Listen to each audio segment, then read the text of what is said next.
Well, all of this, Marco. Thank you, and I think today's meeting sets up what I hope will be, I believe, will be a very successful leaders level meeting coming up very shortly. NATO has the opportunity to grow even stronger in the alliance. You know, the alliance is only as strong as its weakest link, and we intend and endeavor to have no weak links in this alliance. So it's setting up nicely, and it's good to see. You know, the president has just submitted a budget for $1 trillion of defense spending, which is unheard of, it's unparalleled. And it's not just spending money, it's spending money on the capabilities that are needed for the threats of the 21st century. All kinds of different threats that look different from the threats in the past.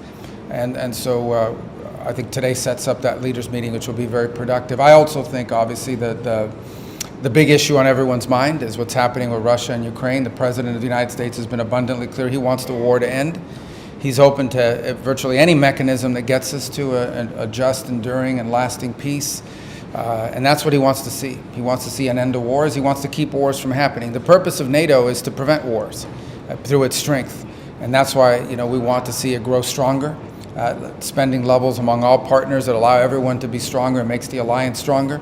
And also he wants to end wars. And that's the hope with Russia and Ukraine. We'll see what happens over the next couple of days in that regard. But we want to see progress made in that regard. And whatever mechanism is outlined, whatever the process is that needs to happen, I mean, we are open to being constructive and helpful in any way we can to end a conflict. I will say this, and I'll repeat it, that there is no military solution to the Russia-Ukraine conflict.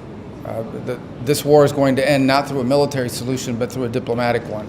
And the sooner an agreement can be reached on ending this war, the less people will die and the less destruction there will be.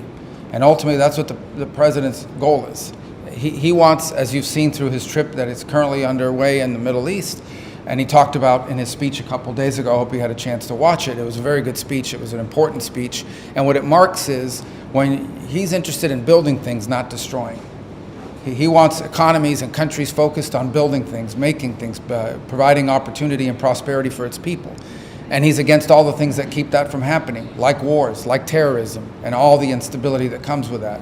That's why he's made a bold decision when it comes to Syria, and in the hope that the new authorities there will take this opportunity to rebuild that country and provide and take it from being a source of instability to a source of stability.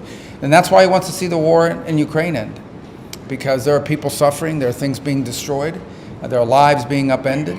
There are millions of Ukrainians that live outside of their borders in their country right now. And the world the president wants to see is one in which people can come back home and begin to rebuild their country and spend their time focused on how to build the economy, not how to fight a war. But obviously we're in a very difficult spot right now, and we hope that we can find the steps forward that provide for the end of this war in a negotiated way and the prevention of any war in the future as a result, meaning a peace that's going to ensure not just that this war ends, but also prevents a new one from starting at some point down the road. So a lot of work. We remain committed to that.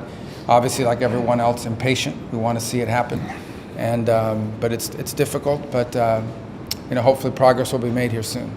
Thank you. Thanks so much. Thank you. Thank you.